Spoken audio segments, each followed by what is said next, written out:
दोस्तों, गवर्नमेंट के 3 ऑर्गन्स होते हैं, लेजिस्लेचर, एग्जीक्यूटिव एंड जुडिशरी। और ये तीनों ऑर्गन्स के 3 अलग अलग फंक्शंस होते हैं, लेजिस्लेटिव, एग्जीक्यूटिव और जुडिशियल। गवर्नमेंट के ये 3 अलग अलग ऑर्गन हो गए और 3 फंक्शंस हो गए। तो सेपरेशन ऑफ पावर जो थ्योरी है वो कहता है कि गवर्नमेंट के ये जो तीनों फंक्शंस हैं, तीनों पावर्स हैं, वो तीनों अलग होने चाहिए, सेपरेट होने चाहिए और एक दूसरे का पावर एक्सरसाइज नहीं करना चाहिए। ये डॉक्ट्रिन कहता है सेपरेशन ऑफ पावर। और जैसे फॉर एग्जांपल हम लोग इजी भाषा में समझ सकते हैं ऐसे, जैसे हम लोग का बॉडी है, बॉडी में हम लोग के 5 सेंस ऑर्गन्स होते हैं। तो और पांचों सेंस ऑर्गन के अलग अलग काम होते हैं। जैसे फॉर एग्जांपल आँख का क्या काम होता है, आँख का काम होता है देखना। तो ऐसा नहीं हो सकता है कि आँख ये नहीं कहेगा कि भाई कान को कहेगा कि कान आज हमको देखने को मन नहीं कर रहा तो आज हम सुनेंगे और तुम मेरा काम करो तुम देखो, ऐसा नहीं होता है। तो वही बात doctrine of separation of power कहता है कि गवर्नमेंट के 3 अलग अलग फंक्शंस होते हैं, वो तीनों फंक्शन गवर्नमेंट के तीनों ऑर्गन के द्वारा अलग अलग परफॉर्म किया जाएगा। लेजिस्लेचर है, उसका लेजिस्लेटिव फंक्शन होता है, वो एग्जीक्यूटिव और जुडिशरी का फंक्शन परफॉर्म नहीं कर सकता है। सिमिलरली एग्जीक्यूटिव है, वो लेजिस्लेचर और जुडिशरी ये दोनों का फंक्शन परफॉर्म नहीं कर सकता है। सिमिलरली जुडिशरी है, वो लेजिस्लेचर और एग्जीक्यूटिव का फंक्शन परफॉर्म नहीं कर सकता है। ये था basic meaning separation of power क्या होता है। आइए अब हिस्टोरिकल बैकग्राउंड देखते हैं। ये सेपरेशन ऑफ पावर का जो डॉक्ट्रिन है ये कोई न्यू ओरिजिन नहीं है, ये प्लेटो और एरिस्टोटल के ज़माने से चला हुआ आ रहा है। तो सबसे पहले फॉर्मुलेट किसने किया इसे, मतलब सिस्टमैटिकली और साइंटिफिकली एंड क्लियरली जिन्होंने इस डॉक्ट्रिन को फॉर्मुलेट किया वो थे मॉन्टेस्क्यू। मॉन्टेस्क्यू अपने बुक में लिखते हैं जिसका नाम है स्पिरिट डेस लॉयस, मतलब स्पिरिट ऑफ द लॉज, और ये पब्लिश हुआ था 1748 में। इसमें मॉन्टेस्क्यू अपना doctrine separation of power formulate किए हुए हैं। ये हो गया हिस्टोरिकल बैकग्राउंड। अब देखते हैं वेड एंड फिलिप्स के बारे में। वेड एंड फिलिप्स कहते हैं कि सेपरेशन ऑफ पावर का अगर समझना है तो आपको 3 मीनिंग समझना पड़ेगा, यानी सेपरेशन ऑफ पावर का 3 मीनिंग होता है। पहला मीनिंग ये है कि सेम पर्सन, कोई भी पर्सन है, गवर्नमेंट का 3 अलग अलग फंक्शन होता है, 3 अलग अलग ऑर्गन्स होते हैं। तो कोई पर्सन एक बार में एट अ टाइम केवल एक ही ऑर्गन का पार्ट हो सकता है।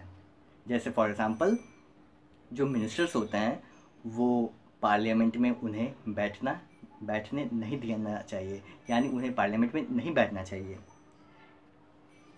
दूसरी बात, गवर्नमेंट का कोई एक ऑर्गन है, किसी दूसरे ऑर्गन के फंक्शनिंग को इंटरफेयर नहीं कर सकता है कि अगला दूसरा ऑर्गन कैसे फंक्शन कर रहा है, कैसे फंक्शन नहीं कर रहा है, उससे वो इंटरफेयर नहीं कर सकता है। जैसे फॉर एग्जांपल जुडिशरी है, जुडिशरी को इंडिपेंडेंट रहना चाहिए एग्जीक्यूटिव और लेजिस्लेटिव से। और जो मिनिस्टर्स होते हैं वो पार्लियामेंट के प्रति रिस्पॉन्सिबल नहीं होने चाहिए। ये दूसरा हुआ।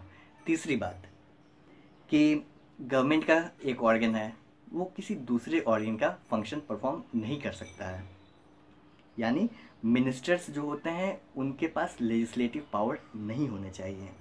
ये वेड एंड फिलिप्स का समझाते हैं कि सेपरेशन ऑफ पावर क्या होता है, इन द फॉर्म ऑफ 3 अलग अलग मीनिंग लेकर समझाते हैं। ये था वेड एंड फिलिप्स का। ये सेपरेशन ऑफ पावर अच्छा डॉक्ट्रिन है, लेकिन इसके डिफेक्ट्स कई सारे हैं। आइए डिफेक्ट्स देखते हैं। जो डॉक्ट्रिन था ये मॉन्टेस्क्यू के द्वारा दिया गया था। मॉन्टेस्क्यू इस डॉक्ट्रिन को बेस्ड किए हुए थे किस आधार पे, ब्रिटिश कॉन्स्टिट्यूशन के आधार पे।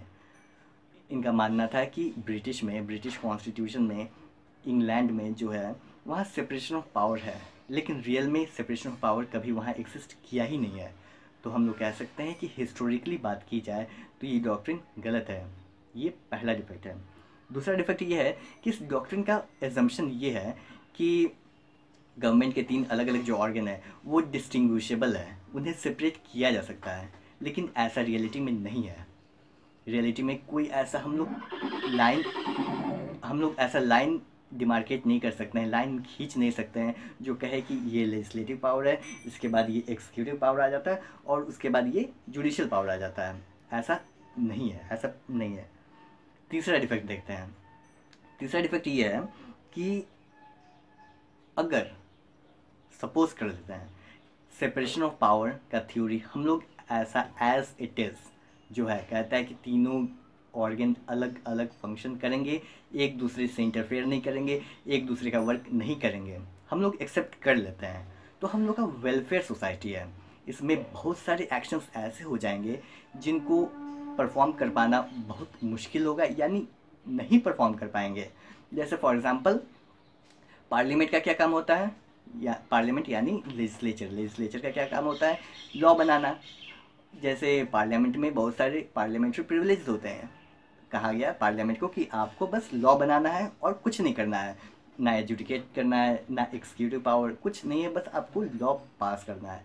तो देखिए जो पार्लियामेंट में मिनिस्टर्स बैठे होते हैं बहुत बार वो अपना ब्रीच करते हैं, अपने जो प्रिविलेज मिले होते हैं उनको ब्रीच करते हैं, तो फिर उन्हें पनिश करेगा कौन, जुडिशरी के पास आएंगे, तो बहुत लंबा प्रोसेस लग जाएगा। तो इससे अच्छा है कि हम लेजिस्लेचर को यानी पार्लियामेंट को कह देते हैं कि अगर आपका कोई वायलेशन ऑफ जो पार्लियामेंट्री प्रिविलेज है अगर वो कोई करता है तो आप उसको पनिशमेंट कीजिएगा। पनिशमेंट देना मतलब हो गया कि जुडिशरी का फंक्शन ऐसा होता है। लेकिन अगर हम लोग कहेंगे कि नहीं हम सेपरेशन ऑफ पावर को हम लोग मानते हैं, तब तो वो पनिशमेंट नहीं कर सकता है, यानी जो ये फंक्शन है वो परफॉर्म कर ही नहीं सकता है, तो लॉ बनेगा कैसे। दूसरी बात, मतलब डिफेक्ट में ही चल रहा है, ये तीसरे डिफेक्ट का ही हम थोड़ा सा एक्सप्लेन कर रहे हैं। दूसरी बात, बहुत बार होता है कि इमरजेंसी सिचुएशन आ जाता है, तो प्रेसिडेंट जो है, प्रेसिडेंट एग्जीक्यूटिव बॉडी होता है, वो ऑर्डिनेंस पास करते हैं। ऑर्डिनेंस कुछ नहीं बल्कि लॉ होता है, लेकिन लॉ तो पास करने का जिम्मेवारी या फंक्शन पार्लियामेंट का होता है, लेजिस्लेचर का होता है, लेकिन यहाँ पे एग्जीक्यूटिव पास कर रहा है, यानी प्रेसिडेंट पास कर रहा है, इमरजेंसी सिचुएशन में पास कर रहा है। अगर सेपरेशन ऑफ पावर हम लोग एक्सेप्ट कर लेंगे तो ऐसा नहीं हो पाएगा, हम लोग ये सारे जो फंक्शन है ये नहीं कर पाएंगे। और हमारा मॉडर्न स्टेट है, वेलफेयर स्टेट है, बहुत सारे फंक्शंस, जैसे पार्लियामेंट का काम क्या है, पार्लियामेंट का काम है लॉ बनाना। हम लोग कहेंगे कि आपको लॉ बनाना है, लेकिन थाउजेंड नहीं तो hundreds of law each year बनते हैं, लेकिन पार्लियामेंट के पास इतना टाइम नहीं है कि वो each and every her subject पे लॉ बना सके। लेकिन अगर वो डेलीगेट कर सकता है, कर देता है, तो एग्जीक्यूटिव या जुडिशरी लॉ बना लेता है अपने हिसाब से। लेकिन सेपरेशन ऑफ पावर कहता है कि आप डेलीगेट नहीं कर सकते हैं। तो ये सारे फंक्शन है जो हम लोग परफॉर्म नहीं कर सकते हैं। ये कुछ डिफेक्ट्स हैं, 3 डिफेक्ट्स हैं हम लोग देखे थे। हालांकि कुछ और भी डिफेक्ट्स हो सकते हैं, ढेरों डिफेक्ट्स हो सकते हैं, लेकिन ये जो 3 डिफेक्ट्स थे इंपॉर्टेंट डिफेक्ट्स थे, मेन डिफेक्ट्स थे। ये हमारा डिफेक्ट्स था। आइए अब देखते हैं कि सेपरेशन ऑफ पावर प्रैक्टिकली या प्रैक्टिस में कहाँ है, कैसे होता है। तो हम लोग यूएस से स्टार्ट करते हैं। यूएस के कॉन्स्टिट्यूशन में आर्टिकल 1 कहता है कि जो लेजिस्लेटिव फंक्शन होता है, लेजिस्लेटिव पावर होता है, वो कांग्रेस में वेस्ट करता है, कांग्रेस के पास होता है, कांग्रेस यानी पार्लियामेंट के पास होता है। आर्टिकल 2 कहता है कि एग्जीक्यूटिव पावर जो भी है, एग्जीक्यूटिव फंक्शन है, वो प्रेसिडेंट के हाथ में होता है। और आर्टिकल 3 कहता है कि जुडिशियल पावर जो है वो सुप्रीम कोर्ट और अदर सबऑर्डिनेट कोर्ट्स जो हैं, सुप्रीम कोर्ट के नीचे जो कोर्ट्स आते हैं, हाई कोर्ट्स, वो सब में जुडिशियल पावर होता है। ये आर्टिकल 3 कहता है। ये यूएस का था।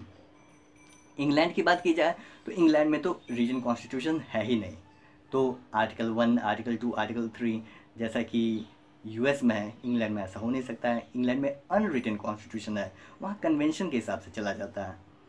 तो इनफैक्ट इंग्लैंड में क्या होता है, इंग्लैंड में सेपरेशन ऑफ पावर एक्सेप्टेड नहीं है, बल्कि इसका opposite integration of power accepted है, वहाँ पे एक्सेप्टेंस है।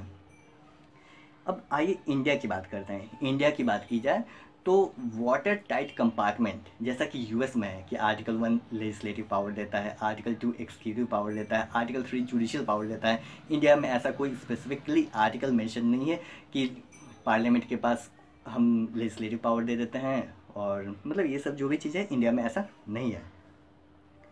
वाटर टाइट कंपार्टमेंट ऐसा नहीं है। और भी हम लोग देखते हैं कि अब लास्टली हम लोग देखते हैं, हालांकि डिस्कस करने के लिए बहुत सारी चीज़ डिस्कस किया जा सकता है, लेकिन हम बस इंपॉर्टेंट पॉइंट ही इंपॉर्टेंट प्रोविजन से डिस्कस करते हैं। जैसे अब हम लोग दो केस लॉस देखते हैं। पहला केस है supreme court advocates on record association versus union of India. ये 2016 का केस है। इसका साइटेशन है 2016 5 SCC 1, इसका साइटेशन है।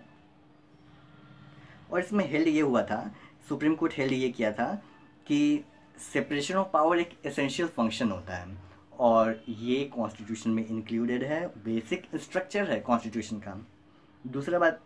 दूसरी बात क्या इसमें हुआ कि सेपरेशन ऑफ पावर हम लोग के इंडियन कॉन्स्टिट्यूशन में उतना रिजिड नहीं है जितना यूएस में है।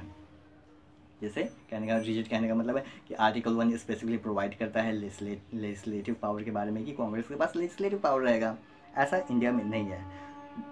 तीसरी बात कि सेपरेशन ऑफ पावर का किस लिए होता है? Separation of power check and balance के लिए होता है, चेक एंड बैलेंस करता है। चौथी बात क्या हेल्ड हुआ? हेल्ड तो बहुत सारी चीज़ हुआ, लेकिन इंपॉर्टेंट हम लोग देख रहे हैं। चौथी बात हेल्ड ये हुआ कि अगर कोई ऑर्गन अपना कुछ फंक्शन डेलीगेट कर देता है, यानी कोई ऑर्गन दूसरे ऑर्गन का वर्क करता है, फंक्शन करता है, गवर्नमेंट के 3 ऑर्गन होते हैं, कोई वर्क करता है, तो इसको हम लोग ये नहीं कहेंगे कि सेपरेशन ऑफ पावर का वायलेशन हो रहा है। लेकिन अगर कोई एसेंशियल एलिमेंट परफॉर्म करता है दूसरा ऑर्गन, एक ऑर्गन का दूसरा ऑर्गन एसेंशियल फंक्शन परफॉर्म करता है, तो वहाँ कहा जाएगा कि सेपरेशन ऑफ पावर का वायलेशन हुआ है। ये था बेसिकली। इस केस में हेल्ड ये हुआ था कि जजेस के जो अपॉइंटमेंट होते हैं वो जुडिशरी का एक एसेंशियल एलिमेंट होता है और ये एक्सिक्यूटिव और लेजिस्लेटिव परफॉर्म नहीं कर सकता, एक्सिक्यूटिव और लेजिस्लेचर परफॉर्म नहीं कर सकता है। दूसरा case Ram Jawaya Kapur versus state of Punjab. इसका साइटेशन है AIR 1955 SC 549। और इस केस में हेल्ड ये हुआ था कि सेपरेशन ऑफ पावर इंडिया में फुल्ली जो है होता है, फुल्ली रिजिड फॉर्म में एक्सेप्टेड नहीं है। ये था हमारा सेपरेशन ऑफ पावर का कंसेप्ट। जो भी था इंपॉर्टेंट प्रोविजंस वो हम लोग देख लिए, केस लॉ भी देख लिए। आई होप आप लोग को कंसेप्ट क्लियर हो गया होगा। तो प्लीज़ चैनल को सब्सक्राइब कर लीजिए और वीडियो को लाइक कीजिए। मिलते हैं नेक्स्ट वीडियो में। Thanks for watching this video.